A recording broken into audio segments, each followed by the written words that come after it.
everybody. Welcome back to So You Want to Start a Business. This episode is all about the brand.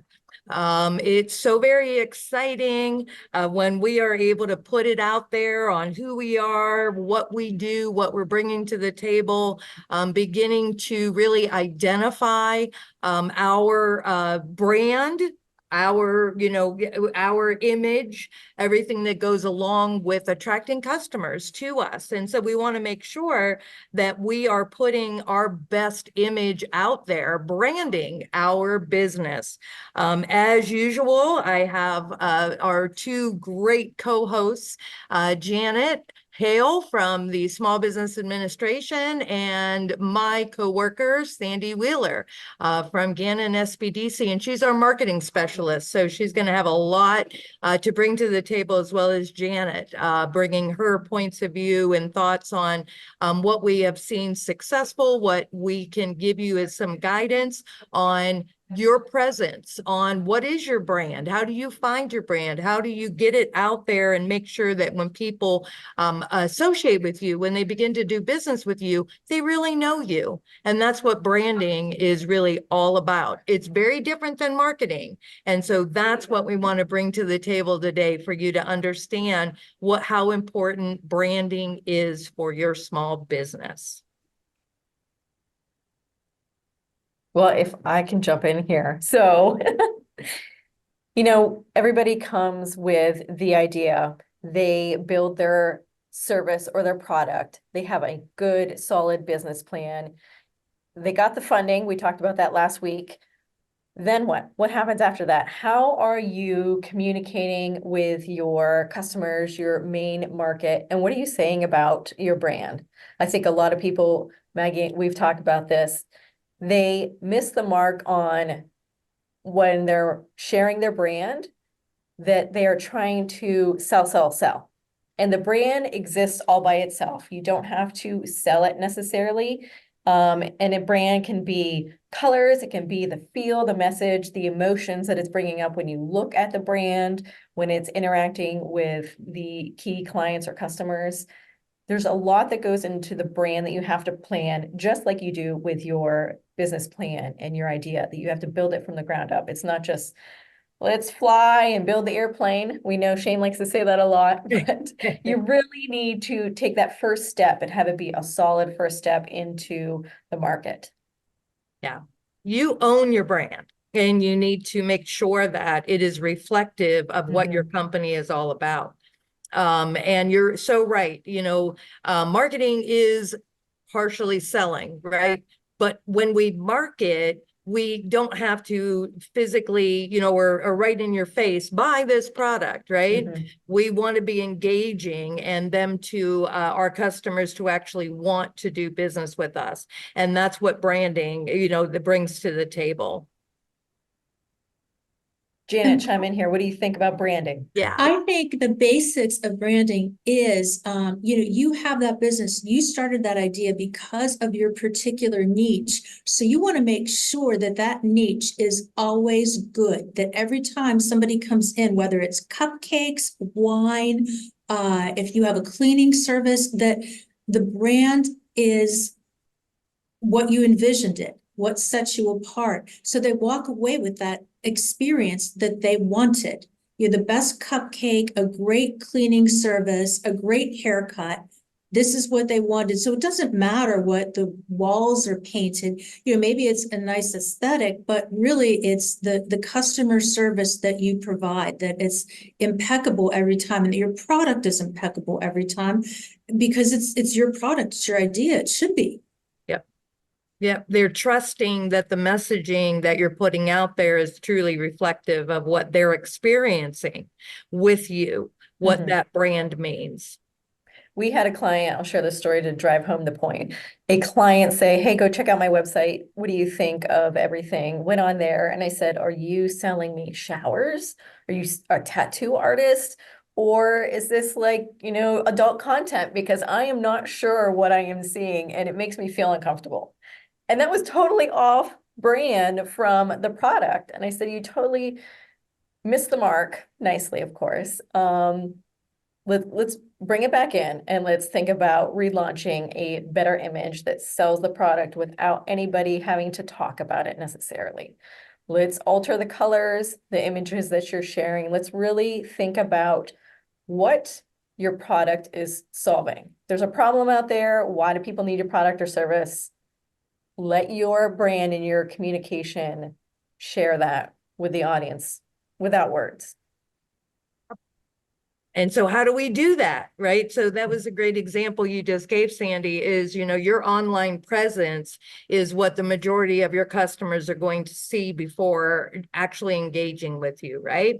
So you need to make sure that your brand is reflective in the content that you are putting out, that people are, that first time you meet somebody, right? You immediately come up with some kind of feeling. You have that image that you are taking from that particular meetup, right? Well, that's what's happening when your image is out there, your brand is out there, and making sure it's reflective of you, but you need to plan it, right? We always talk about planning. I'll bet everybody loves hearing us talk about Nobody that. likes the plan. That's what we You found gotta out. work, right? You can't just be, what it is that you're doing. But it's important because not only is the image of your brand important, it's where people are finding it that will be reflective of your image as well, right? Mhm. Two images that I'm thinking of are two brands. One of the clients had colors that I felt like it's either Scooby-Doo Mystery Machine or we're back in the 80s. And I'm like, this is not even, you are doing, craftsmanship with wood. I'm not sure how this comes together. And it was just, oh, that's what my child put together for me. And I was, hey, that's a great start, but in order to be successful, let's really think about what we are sharing with our audience and what it looks and feels like. So I'm not thinking, okay, I don't even this doesn't even feel good to me. I'm not going to click on your website or go any further from seeing your logo. I'm done. Because people will make, you got 3 seconds to impress somebody with a message, an image or something to make them feel warm, fuzzy, have them engage with you. You totally missed the mark. And just think, if you have a bakery and you specialize in cupcakes, wouldn't it be great to have a cupcake with tons of mile-high frosting, decorated? I mean, that image is like, wow, I'm gonna go in there, I'm gonna get this gorgeous cupcake. Yeah. Right. You don't want a logo that's just black and white and it has text and, Yeah. you're not really feeling that beautiful sprinkly cupcake. Yeah, absolutely. So, what we're talking about is online, right? We have our brand, we need to get our brand out there. We need to make sure that we are, that people are embracing who we are so that they're going to do business with us, right? And we've got a lot of choices that we can make. And we were briefly speaking about social media before we came live and began to talk with all of you.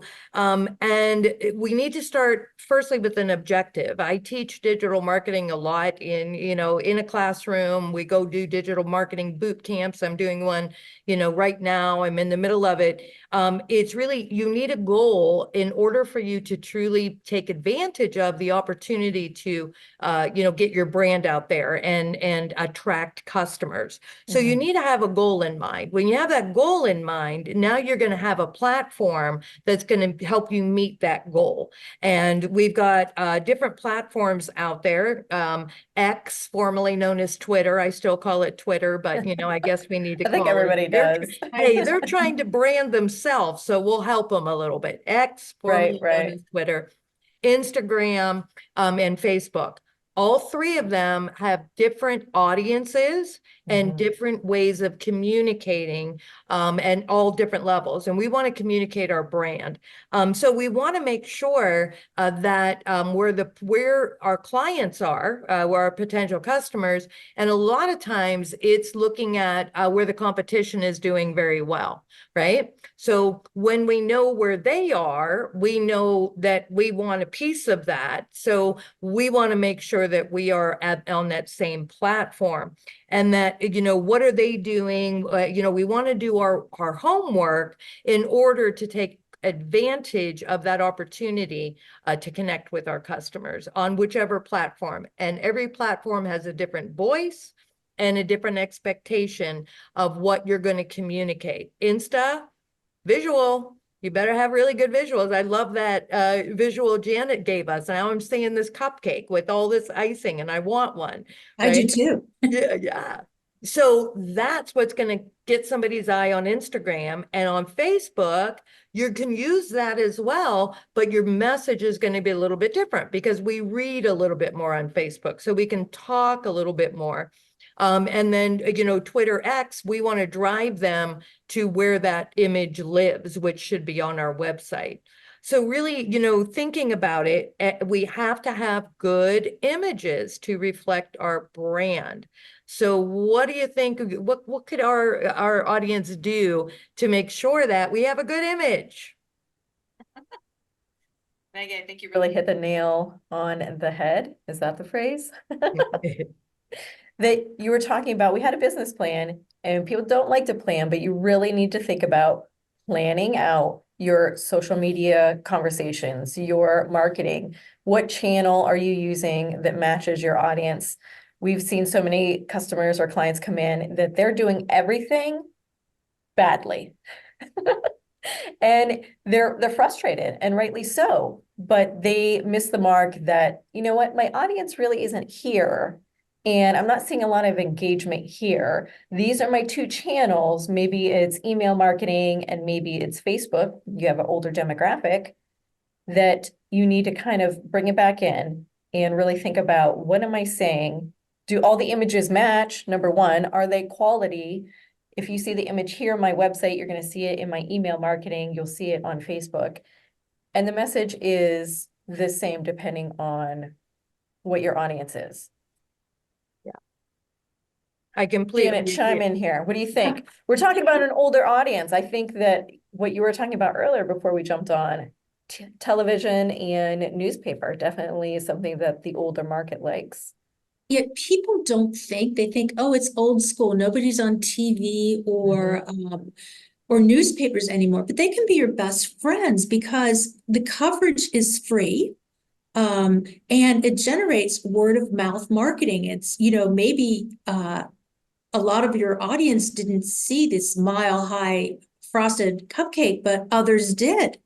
So you might want to reach out if you are opening this new cupcake shop. You might want to reach out. Maybe it's a hobby that you turn into a business. There's a unique twist.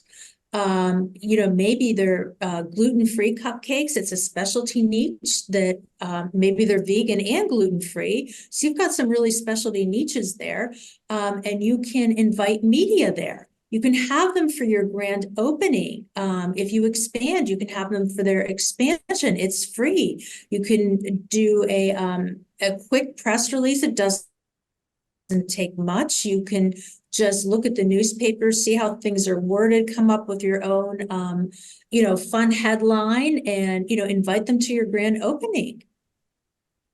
And, you'll get lots of feedback, word of mouth marketing. Mm-hmm. Yeah.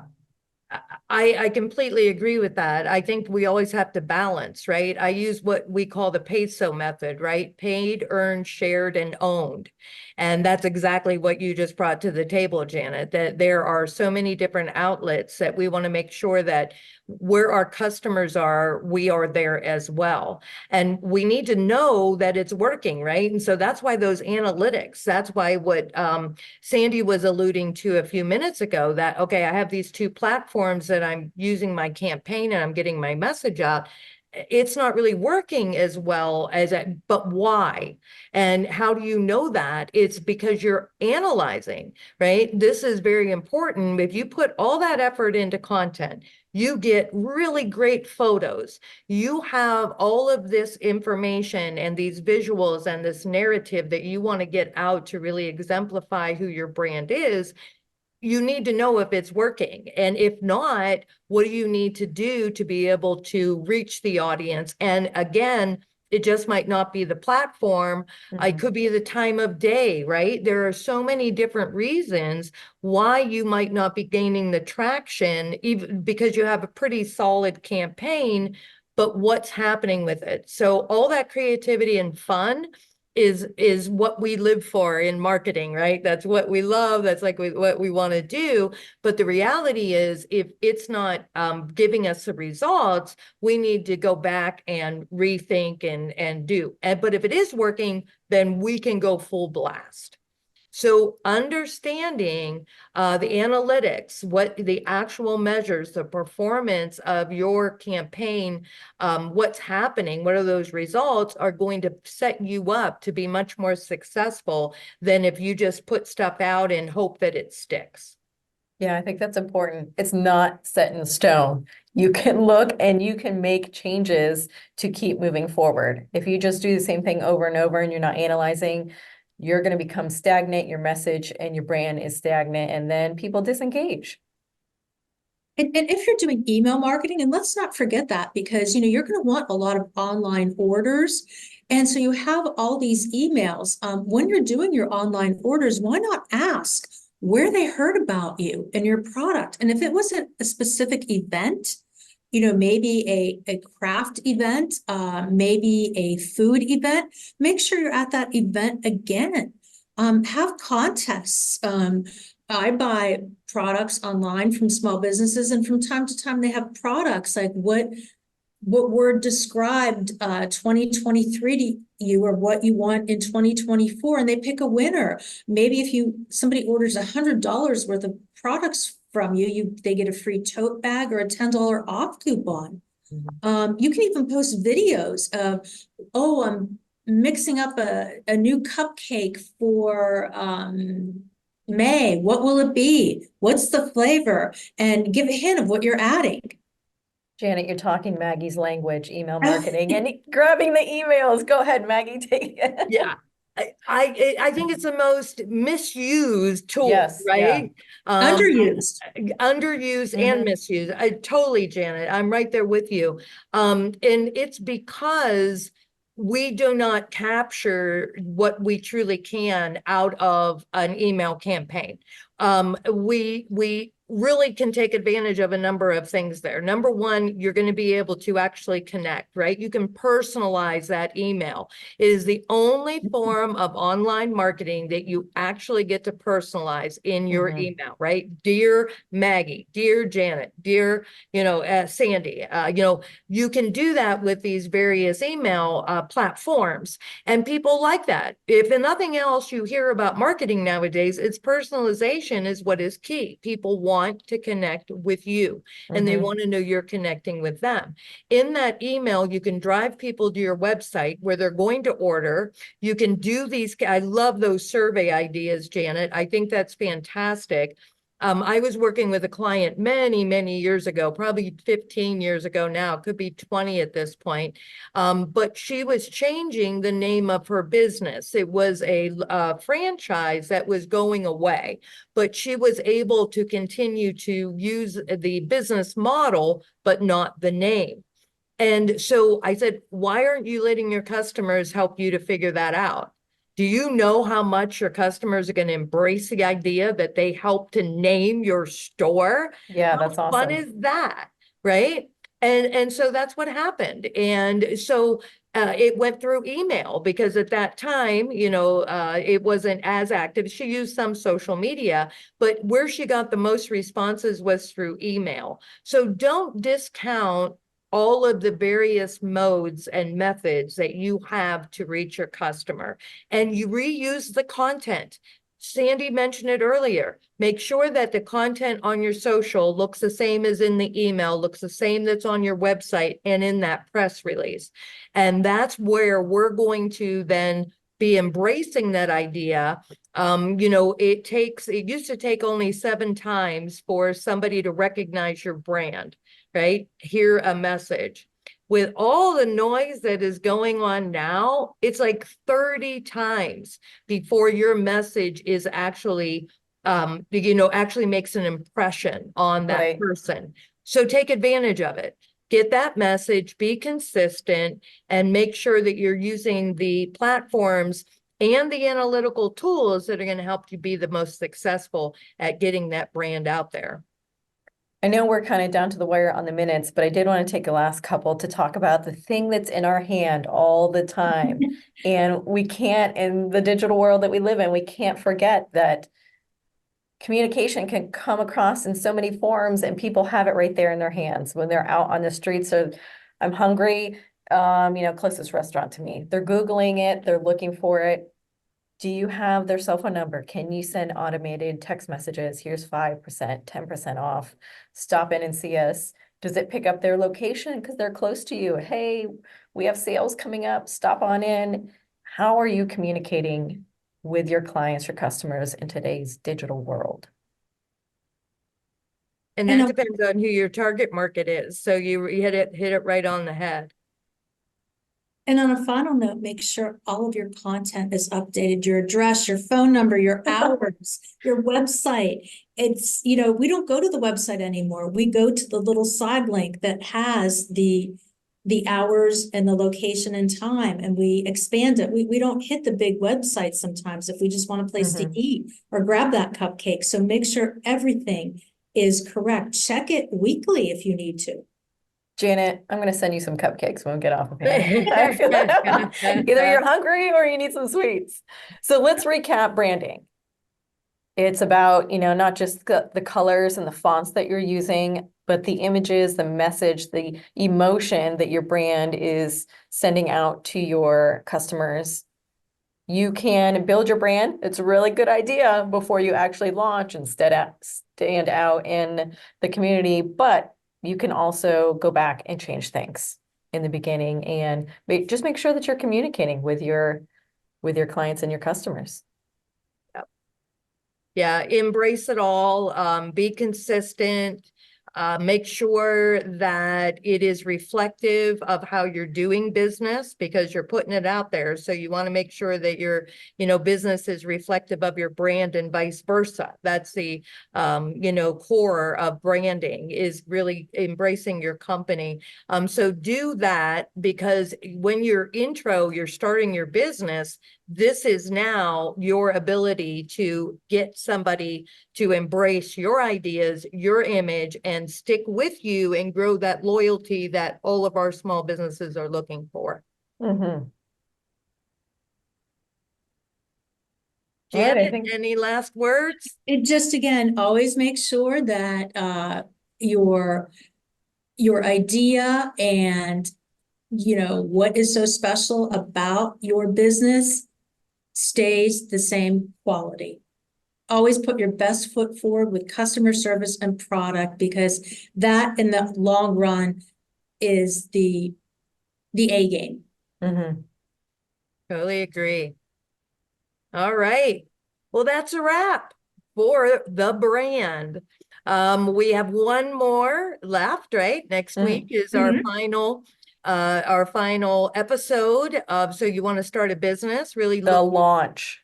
The launch. That's the scariest part of it all. But that's why everybody on this call and many other resources are here to help you to do it. And so stay tuned for that next week, and we look forward to seeing you then. Thanks so much for joining, everyone.